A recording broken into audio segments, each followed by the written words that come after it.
Live.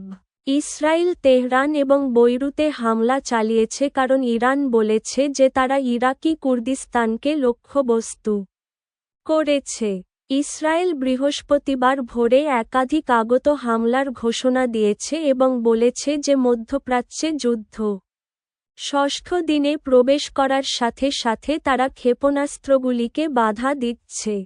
Iran বলেছে যে তারা ইরাকে কুর্দি গোষ্ঠীগুলোকে লক্ষ্যবস্তু করেছে, যদিও লেবাননের রাষ্ট্রীয় মিডিয়া জানিয়েছে যে ইসরায়েলি ড্রোন হামলায় হামাসের একজন কর্মকর্তা নিহত হয়েছে।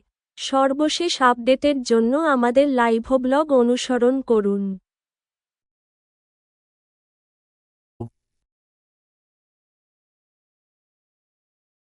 লাইভ। ইরানের দাবি, ইরাকি কুর্দিস্তানকে লক্ষ্য করে তেহরান ও বৈরুতে হামলা চালিয়েছে ইসরায়েল। বৃহস্পতিবার ভোরে ইসরায়েল একাধিক আক্রমণের ঘোষণা দিয়েছে এবং জানিয়েছে যে তারা মধ্যপ্রাচ্যে যুদ্ধের ষষ্ঠ দিনে প্রবেশের সাথে সাথে ক্ষেপণাস্ত্রগুলি প্রতিহত করছে। ইরান জানিয়েছে যে তারা ইরাকে কুর্দি গোষ্ঠীগুলিকে লক্ষ্য করে হামলা চালিয়েছে। অন্যদিকে লেবাননের রাষ্ট্রীয় গণমাধ্যম জানিয়েছে যে ইসরায়েলি ড্রোন হামলায় হামাসের একজন কর্মকর্তা নিহত হয়েছেন। সর্বশেষ আপডেটের জন্য আমাদের লাইভ ব্লগটি অনুসরণ করুন। আজারবাইজানের পররাষ্ট্রমন্ত্রী বলেছেন যে ইরান নাখচিভান বিমানবন্দরে ড্রোন হামলা চালিয়েছে, ইরানের রাষ্ট্রদূতকে তলব করেছেন।